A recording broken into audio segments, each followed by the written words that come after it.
And welcome back to the Golf Intervention Podcast. My name is Eric Layton. I'm here with my co-host, Rob Fales. It's been a minute since we've been on the air, and we thank you for waiting it out with us. Thank you for your patience. How you doing, Rob? We're doing great. You know, we just got back from a trip out to Monterey, California with my good friends Hunter Brown and Seth Mers. We played 99 holes of golf in 3 days. And some of the best courses in the world. So we're a little sore, we're a little hurting, we're a little, reacclimating to Eastern time zones, but, it's all good. So do you want to share with the listener the courses that you did play while you were out there? Because there's one, one that was like, top two in the world kind of course. Yeah. So this all started with a member, a student of mine who is a member out there, and for my when you say out there, go ahead and say what out there means. Cypress Point. Cypress Point. Okay, got it. Yeah.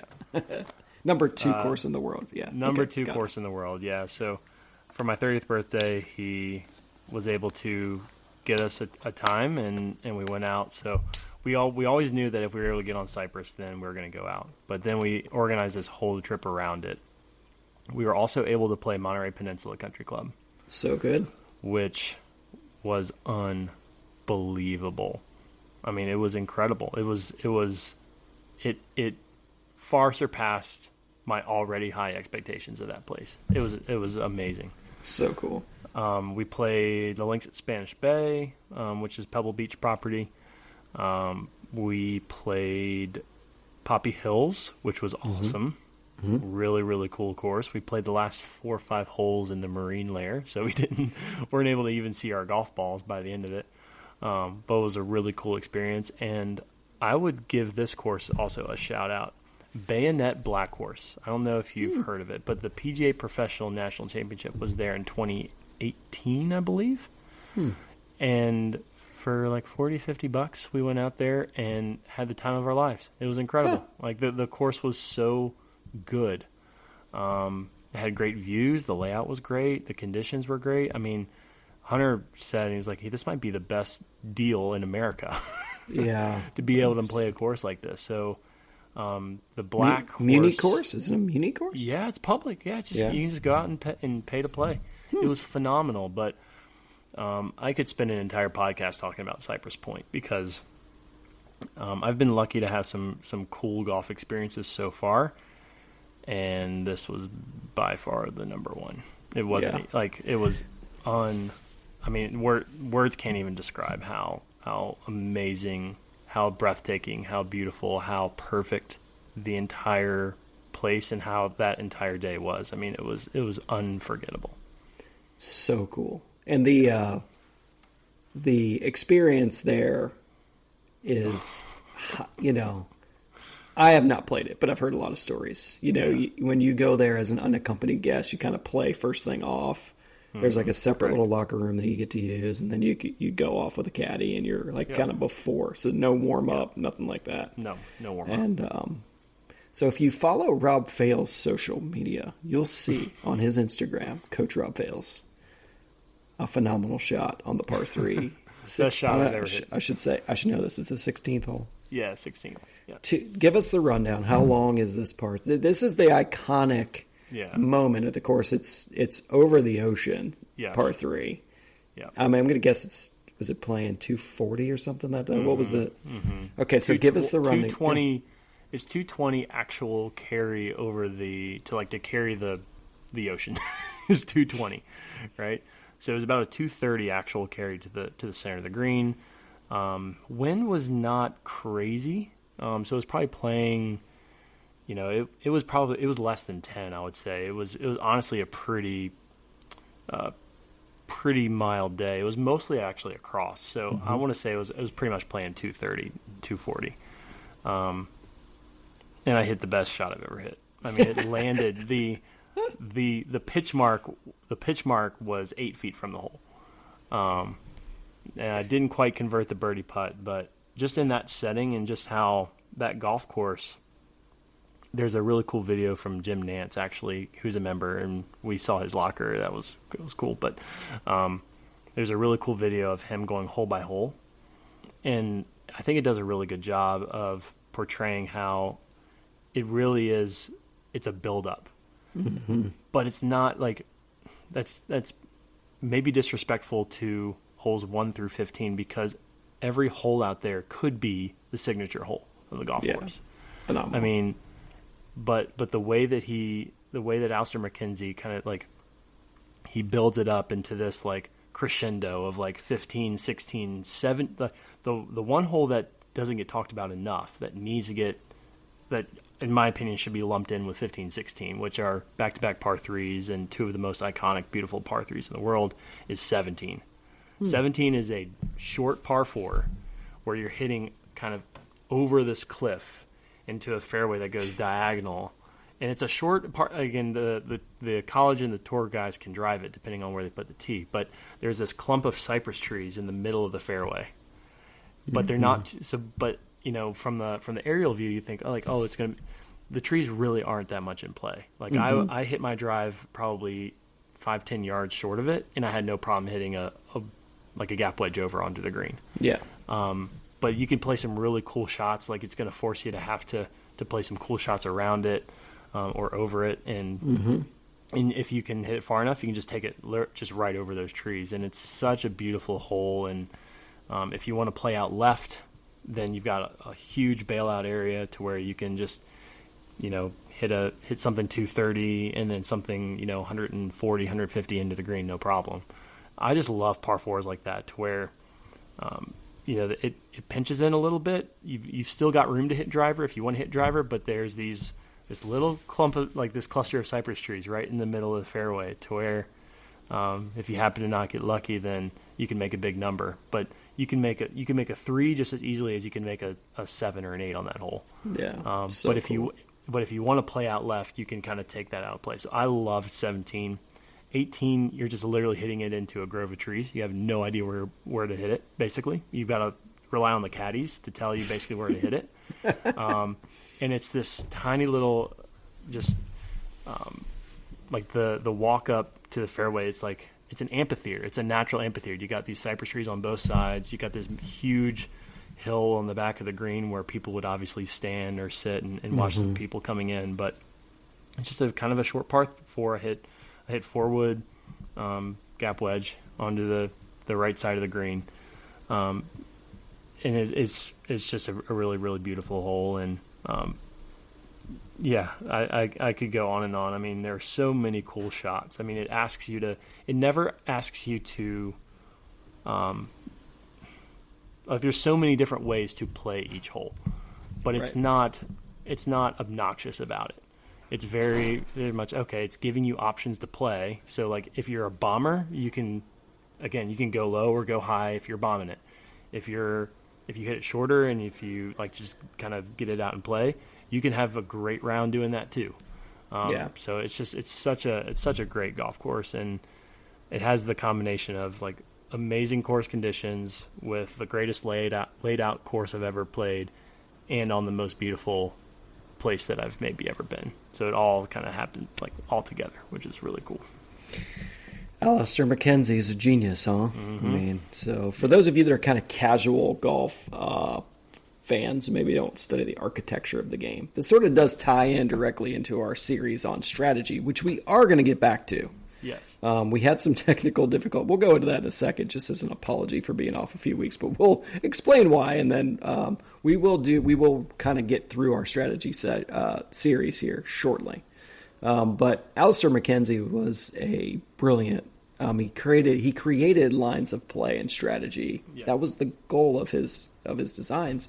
So he also did a course called Augusta National Golf Club, along with Bobby Jones. So people have heard of that one too. So he did some of the greatest courses in the world. And I told you that we need to give Marion Holland credit too when it comes to Cypress, because as the story goes, Alister McKenzie always thought 16 needed to be a par 4. Oh, interesting. And Marion Holland, she said, this is a par 3. And he said, let me prove it. So she threw 2 balls down on the tee from where we hit, 240, 2 golf balls, and knocked both of them onto the green. What? And looked at Alistair. Mackenzie said, this is a par 3. And how about that? Okay, it's a par 3. That's such a great story. Yeah. And I had told you to either read or listen to audiobook The Match before you went and played it. Did you listen to it? So and was cool. that not phenomenal? If you haven't, this is another suggestion of mine to most people who I know who like to read and who love golf. But the series, the 3-book series, the trilogy, The Greatest Game Ever Played, the story of Francis Ouimet, and then The Grand Slam of Golf, which is the Bobby Jones story. And then the final book of the series is called The Match, which is not as nearly grandiose of a, like it kind of is a weird fit with the other two, if you really think about it. But it's a story of 4 interesting people and great champions in the game of golf. Yeah. And if you get The Match and read it, you'll read it in one day. Am I right? I mean, it's not a big book. Well, you might read it in a day. I definitely. I'll read it in a year. I definitely read it in one day, but it's captivating. So when you start getting into the middle of it, you don't want to put it down. No. And it's a story of a match played during the old Bing Crosby tournament. At Cyprus, and I won't go too much into what else happened there, but it's so interesting. So I'm glad you got to do that. So that was one reason why we haven't been on. Robbie was gone on vacation last week. Before that, we had some technical difficulties, which we still continue to have, actually. So we're hoping this one records. We're using a new software. We don't really know what happened, but we tried, and we tried, and we tried, and it didn't work. And then we got cranky, and then we slammed shut our computers and maybe we're done with that. We're some cursing going on. But we're back. And then my wife had a little situation with her business, which was very unfortunate with a flooding situation that we had to clear out, and that was not good. So that was a week or two, maybe even 2 Mondays that affected where we normally record. So, but everything's safe and we're back on. Yeah, we'll be back in the Virginia, rhythm. We need to be living in Virginia. We need to be grateful that from the flooding standpoint that we got spared. Yeah, thinking about our listeners in North Carolina, Tennessee, all throughout the devastated regions. I mean, we went on vacation, family vacation to Asheville, to the Biltmore, which was really a dream of mine. And since I was a little kid to go see the Biltmore, I just kind of fascinated with architecture and that kind of period of time. And I think that whole Biltmore Village kind of got wiped out from what I saw. It's just incredible. You can't even imagine the devastation. So thoughts and prayers with those of you listening or affected by that. We're with you, man. We're thinking about it. The listener doesn't really know this, but I'll mention that I had a kind of whole house lost fire during the COVID year 2020 with my, 2 dogs, a wife, and 4 kids, and we were displaced for over 2.5 years. It's just brutal when you lose your stuff, and it's just, if you can support those people that you know in any way, shape, or form, they're going to need it, because it is just a brutal process getting through that when you lose all your stuff in your home so I'm sensitive to that, having gone through it. So thoughts and prayers. But here we are back on the Golf Intervention. And we are glad you, the listener, has hung out with us. And during that time, we had a little bit of a anniversary. So we've been a full year. I think it was September the 19th that we dropped the first episode into the podcatchers, as they call them. And I don't even know what episode we're on now, but somewhere around 30, I guess. Yeah. And sounds good. It has been such a great journey for me. And I just had a couple people today like, Eric, when's the new, when are you going to put an episode out? Have you all quit? Like, what's the story? No, we're back. We're here. Here we are. We're going back. We'll be in the rhythm of it again. Yes. But I think I learned a lot. So I thought on this episode, since we're trying to get in the groove of it again, we would do kind of almost a mini-sode, just kind of thanking the listener, for one, for sticking with us. 2, those of you that reach out and communicate to us, we really appreciate the support, because it makes it feel like it's worthwhile. Because, as you know, if you know Golf Pro friends, we don't really have tons of extra time to do something like this. So I kind of look at it like a hobby, but in a way like filling a need to help fill in the gap for things that you don't really discuss with your students all the time. That's why we started it. Put some good information out there. And I thought I would say that I definitely learned a bunch of stuff through the process. So I'm going to share a couple things that I learned. How about you, Rob Fales? Starting us off. What did you, in that 30 episodes, what did you learn about golf, life, yourself, podcasting? Give us a top thing that you learned. I'm putting you on the spot a little bit, but wow, putting me on the spot. Mm-hmm. Yeah. The listener wants to know. Robbie's always learning, as you can probably tell. Like, learning is not something he ever stops doing. No, I enjoy it. I think, I think the biggest thing has been just organizing information in a way that is coherent, right? Because before you do things like this and you start writing or making videos or anything like that, it feels like you've got all these separate thought bubbles, right? So you might be in a certain situation and you'll call upon that thought bubble. And you'll be in a different situation and you'll call upon this other thought bubble over here. And you can get on a tangent and you feel like you're knowledgeable and you feel like you understand this thing, but in my opinion, until you take all of those separate thought bubbles and then put them together, I don't know if you really understand it as well as you need to be able to help as many people as you possibly can. So what this has really forced me to do is take all of these ideas that I've had and that I've learned from these incredibly smart people and to put them into a context of something that is very kind of neat, tidy, packaged well together that encompasses everything that, everything that we've learned and everything that we've talked about, but we do it in a way that creates some order, some organization to it, to where, you have a clear process for what you're doing, when you're doing it, and why you're doing it. I think before as a teacher, I just used to pick something, like throw spaghetti at the wall and see what sticks. And I think we're always doing that to some degree, but you almost have to have a way of figuring out which wall you're going to throw the spaghetti towards, right? Mm-hmm. And so I think appreciating the fact that we're always working with incomplete information, how do we create the most complete picture that we possibly can to help the person in front of us? And so that's what I've really appreciated with the podcast is just the opportunity to organize information in a way that enhances the understanding. Yeah, it almost forces us to tap into our experiences as a coach and a teacher and a player. And like you said, organizing it in a way that's digestible. Mm-hmm. And it ended up being a lot more process-oriented than I anticipated. I think when you and I discussed for probably close to a year when we're trying to plan out how we were going to do this, it didn't start off that way. It was going to be more topical, I thought, more discussion-based and topical.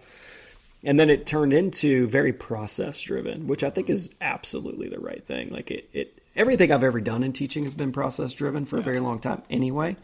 But in this case,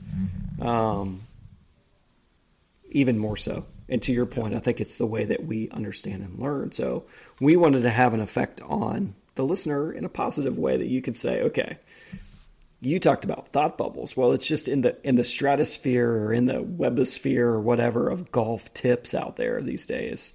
It's just like these little blips that hit people's radar screens 20 times a day. It's a separate little thought bubble, right? And it's not connected to anything. Bloop, bloop, and all these things pop up. And for instance, I was on the putting green the other day, and these little things, and I'm not saying this came from a golf tip, but I'm just saying this is kind of like, this is the way it kind of manifests itself, was this gentleman was putting, and he's a friend of mine. I don't really coach him anymore, but he's a really nice man. And we were just having a conversation. I had 30 minutes, and I've been practicing my aim point for 20 minutes a day. So I sneak out there, usually at lunchtime, but this was just in between lessons. And we're just chatting. I was asking him how his putting was going. He goes, Eric, I just can't get the short putts in with using the line on the ball to aim me. And I said, well, what do you mean? He goes, well, I'm using the line on the ball like you're supposed to aim.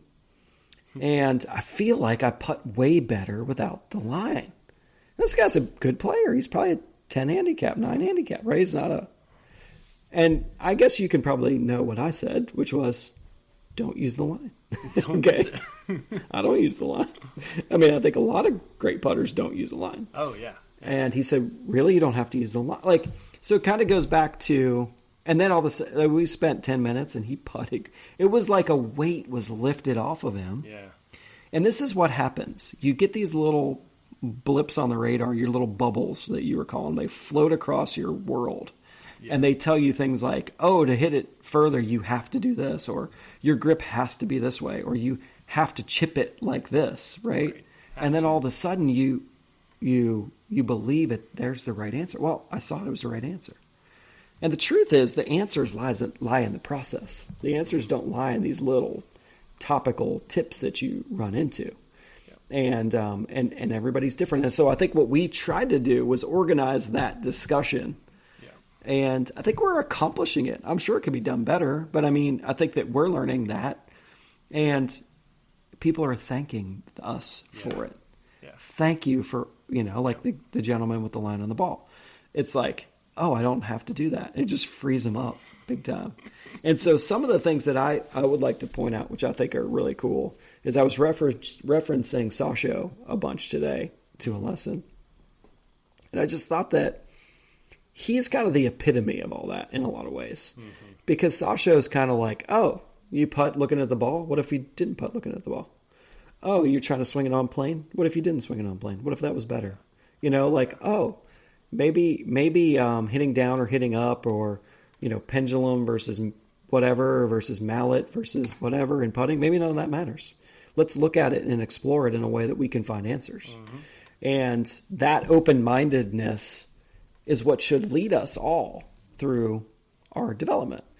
But what happens a lot of times is we just get stuck in, I'm supposed to do this, which you call convention, right? Like, yeah. I just believe I'm supposed to do this because I heard Hank Haney say, I'm not picking on Hank, but you know what I mean? Like, I heard somebody say it. Yeah. And so I think that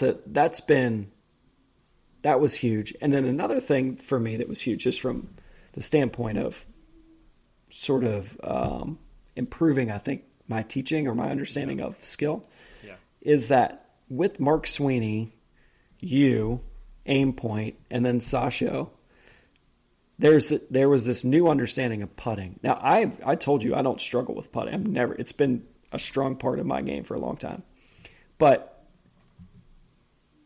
they both said independently the same thing. Those are two people that don't communicate with one another, as far as I know. And independently, they came to the same conclusions through their own process, which is reading greens is the key to the whole process. And the more I thought about that, and the more I studied Aim Point, and you came and taught Aim Point with me at CCV, and I learned it even more, and I've been practicing it, and I'm seeing it play out, is that you can see how people develop such strong mental issues in their putting because they blame the wrong stuff all the time, because they literally have no idea. And I'm not picking on, because I'm the same way. Until I learned Aim Point, I guessed at every read I ever had. And when I didn't execute, I didn't really know what I did wrong, right? Yeah. So going back to that summation, if you have a process like Aim Point and you're sure what the putt is supposed to do, okay, or as sure as you can be, right? You're still making some guesses and judgments. I get it, but but it's way better. Yes. And then... But I would even say in practice, what I do is I practice with one ball. I read the putt, just like Aim Point. I go through my whole process. I putt it. And if it's not right, I do it again. I read it again. I putt it again. And then I figure out why it wasn't right. Did I not read it right? Did I, whatever. And I figure it out. And then, but anyway, that loop gets closed every time for me. Yeah. Every single time. Because if the read's not right, I just read it again. I figure, oh, okay, that was a 2, or that was a 3, that was a 1. Then I execute the putt again, and I see it happen. And when you're doing that, the more often you do it, just the better you get at it. Because correct. because the ball is telling you essentially, and that's where like the better you get at aim point, you start to learn curves. So you start to learn what a 1 looks like. It might be a 30-foot 1, a 4-foot 1, but it's the shape of that curve. You start to learn, oh wait, that moved like a 1, that moved like a 2, that moved like a 3. So if you hit your putt, doesn't really as much matter where it starts. It does, but you can still see how the ball moves, and you can say, oh, actually, did that move like a 3? Did that move like a 2? Did that move like a 1? Or did it not move? And then you can start to say, okay, well, was that the number that I played? Right? And so you're always able to then use the golf ball to better educate what you're feeling. Because like when you start with it and you've only been using your eyes, you'll look at a putt and you'll start to have an expectation like, oh, this looks like it should be a 3. And so then when you stand on it, you're going to try to make your body orient such that you feel a 3. And then you're going to putt that 3, and then it's going to move like a 1, and you'll be like, what gives? Right? Whereas if you're doing it by the book, you're not taking in visual information. You're just feeling it, right? And then if you're not having that bias, that all of those conventions, that history, those memories of what the ball is doing, then you're just putting it based off of what you're experiencing right here, right now. It's a very like unfiltered, very clean, I should say filtered. Wait, yeah, no. It's a much cleaner process to try to work through. Because it's either, okay, did you feel the right number or not? Did it start basically where you wanted to or not? And did it roll the speed you wanted or not? Right? But here's the bigger thing I learned. Okay, and I never once thought about this in my life. And I would say, to be fair, most golfers have never thought about this, and most don't, even really good ones, which is, if you start the ball on the wrong line, okay, it'll break a different amount, and it'll roll a different distance. So you can't even judge your speed accurately in the feedback loop if you don't start it on the correct line, because it will roll further. It will roll further even given the same velocity. Yep. And so I did this in my ladies' clinic last week, which was I was hitting some putts and I was trying my best to hit them on the same velocity, across and down, it was like across a 3 and down a 3. Yeah. And I started it on the right line and hit one. I started one at the hole and hit one. And I started one to the right of the hole and hit one, under the hole and hit one. And that ball that started just on the other side of the hole with the same velocity rolled 10 feet by from 10 feet. Yeah. Yeah. Okay? Whereas the other one stopped at the hole. Yeah. It rolls so much. I'm not saying, well, it might have been 8 feet. But the point is, it just kept rolling. Yeah. Even given the same amount of output from me. Yeah. Okay? So how did my feedback, if I don't understand, why is that, Eric? Well, listen to the episodes with Mark Sweeney and you'll understand. But it goes uphill before it goes downhill, right? If you hit it on the right, line. If you start it the other way, it goes downhill the whole time. So given the same initial velocity, the ball will roll and break. It'll roll away from the hole basically longer. So it looks like it breaks more, but it's rolling away. So the point is, when people lose trust in their ability to, I'm missing 6-footers all day, I'm missing 8-footers all day, and they get, a lot of times it's because they don't read it well, but they will never blame that. Mm-hmm. Oh, I read them fine. How do you read? How good is your? I read them fine. I'm a good green reader. But that's the point. Yes. And then they start blaming other things, and then you start blaming other things, and your confidence gets shaken, and then and then you doubt yourself, and then all those other things come into play. So, to me, from a sort of skill set of teaching and understanding, that horizon on putting was something I didn't even know I needed, and that I felt so inadequate about the first 30 years that I've played in this game. And so that was a huge takeaway for me, that one for sure. So I also learned that podcasting is hard. And it takes a lot of time and effort, but it's fun. Yeah. I just look at it as my hobby, which makes it feel a lot more fun. No, it's definitely helped me too, like the communication in lessons, because in a podcast, we're editing, right? We're this one might not get edited. This one's pretty smooth so far. This one's been, I'm knock on wood, right? But you're cognizant of the fact that you're putting your words out there. And in a lesson, there's just that one person in front of you. So it feels like there's like the consequences. So if we go back to Dr. Pryor stuff, right? Like it feels like the consequences are more temporary, specific, external with the person in front of you. Whereas the podcast, it feels more widespread, feels more permanent, feels more pervasive. So you do have that little bit of like that anxiety in a podcast scenario, because every word that you're saying you feel like matters more. But in reality, it doesn't, because at the end of the day, it's still just this one person and it's listening to the podcast.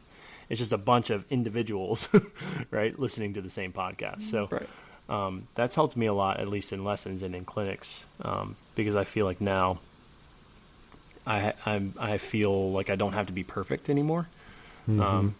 And that freedom, by having that greater perceived margin of error, right, with smaller consequences, has really helped kind of the speed at which I think, the level of groundedness, or like my ability to stay present with an individual is much better now.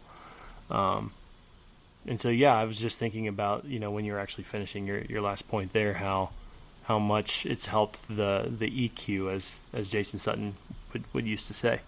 I think it's been a really, really helpful thing for me in that sense. The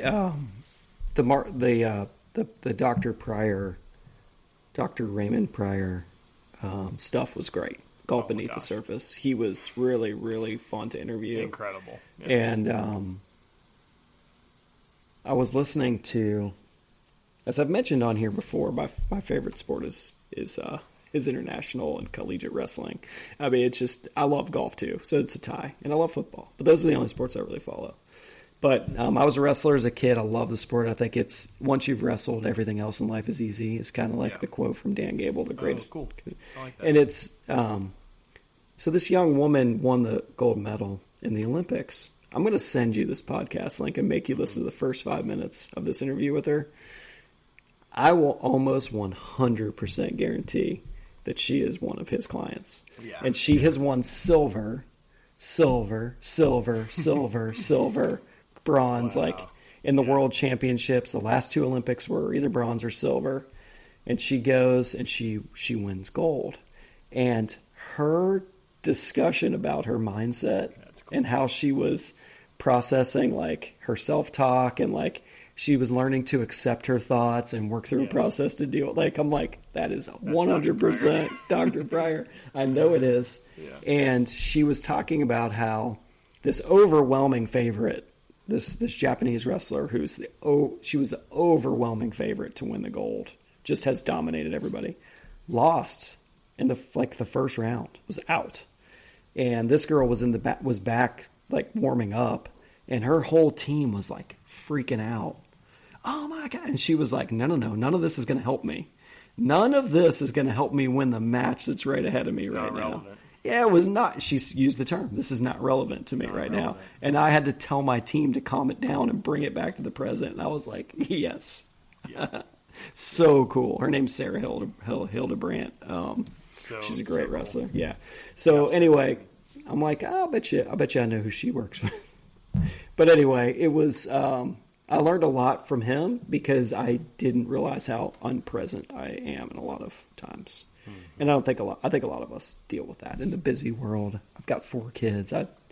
When you teach 9 or 10 or 11 lessons a day, like I do, you're constantly moving from one thing to the next, right? You don't, and so for my own self, I feel like I'm just like always moving on, and I've got to sometimes just be in the moment a little bit. What is there anything that's helped you, like, in the awareness of that? Like when you feel like you're not, to be able to kind of be aware of that and to bring you back in? I will tell you the weirdest one, but I will tell you that. So I still clock in and out when I go to work. Okay. I'm not a salaried employee. So I got to scan my finger Do you clock in and out for work, Rob? So there's a lot of times that I'll be standing by the time clock and I'll go, did I just scan it or not? Like 30 seconds before, I can't remember if I did it. It's very routine, right? So that's one part. And then I have to go back and I go and I check my punches so you know what I do now is I literally just feel my finger touch it. That's it. All I'm doing is I want to bring your attention to that feel, to my finger touching it, and I don't have the problem anymore. Yeah. So cool. yeah, really so that's I like that a lot. That was it. So, but there's a lot of things like that, and I have played golf one round, and that was helpful. I kind of discussed that on the podcast about sort of staying on time. So I really appreciate what he teaches, and I think a lot of people that I work with have gotten his book and read it and have been like overwhelmingly like, Eric, like that is life changing. It is life changing. I think that's a great, like, it might actually be the fundamental. Mm-hmm. Like what everything else builds upon. Like that.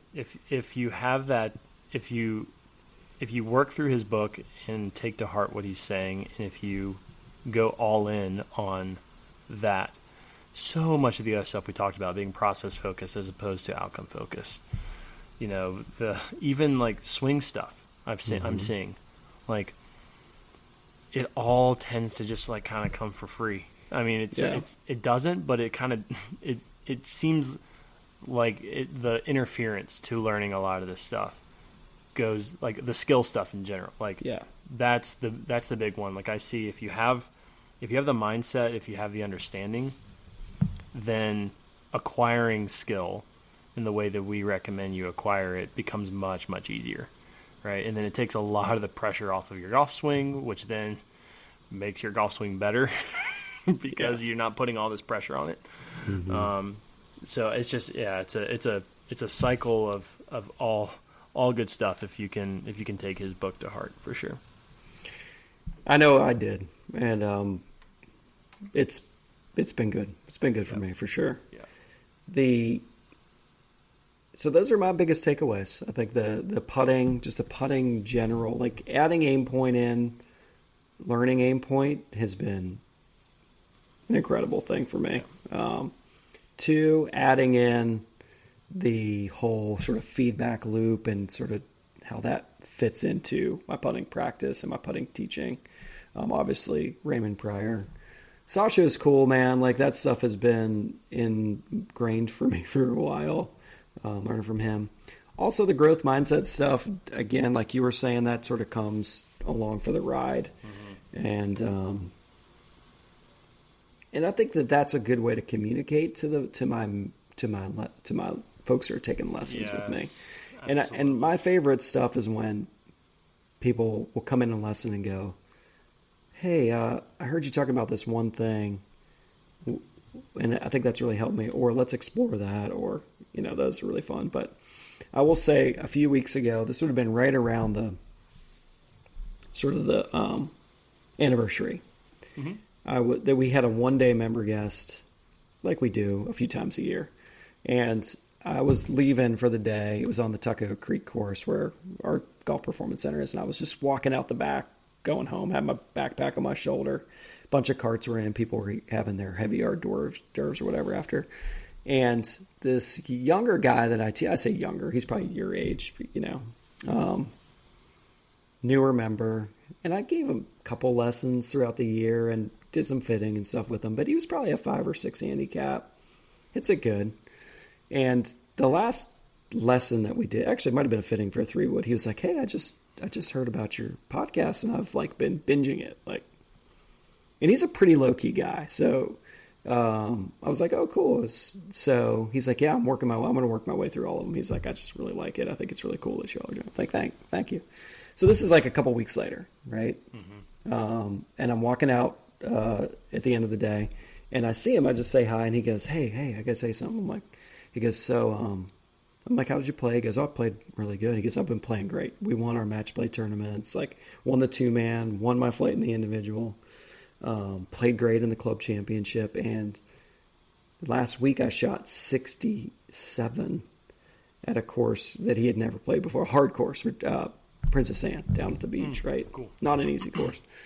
Because the first time I played it, I shot 67, and I'm sitting there thinking, I think he's like a 5 handicap, And I said, wow, so what's going well? He goes, honestly, your podcast. He goes, I'm honestly just thinking differently. Yeah. And I'm playing incredibly good right now. Yeah. And that's why we did this. Yeah. That's the reason why we did it. It was to hopefully get people away from the bubbles that float, the thought bubbles that float across their screen that most of the time have no effect or maybe screw them up. And every now and again, aren't relevant, confusing to the list, and then every once in a while, there's some good stuff that helps people. Yep. But it's so hard to sort through, and it's just so impossible. And these little 30-second reels just drive me crazy. Hey, you slicing it? Do this. I'm like, oh man, that's just, it's tough because I'm sure some of that helps some people. I don't think it's irresponsible, but it's at the end of the day, who knows? It might not be relevant to the person. And so when you are focused on the process, it can be helpful. So here we are, right? We're a year in. We have now listeners in 55 different countries from what I just saw. 11 or 1,200 cities around the world, which is kind of wild to think about, right? Yeah, that's awesome. I think all 50 states, as far as I could tell. Well, I was kind of going through. It looks like pretty close to all 50 states. So, for a couple of dudes that just teach golf, it's been a fun thing. And I thank you, Rob Fales, for indulging in this with me because it's been so much fun. It's been great. Anything else you want to add for the listener tonight?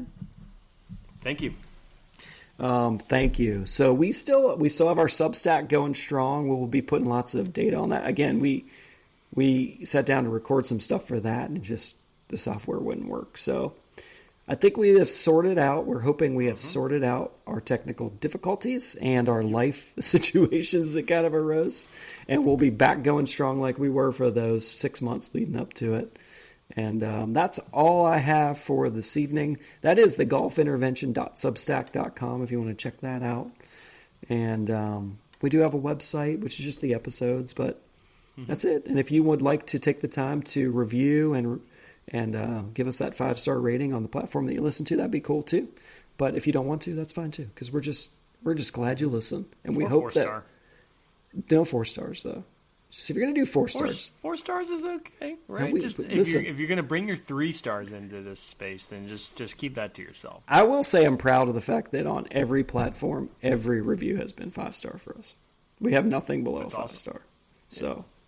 Let's keep that streak alive, people. Okay, we like the streak. No, so shoot, I didn't know that. So now somebody's gonna just go in and 4-star just to. Don't do it. Don't 4-star us. All these things we do for you. So blood, sweat, and tears.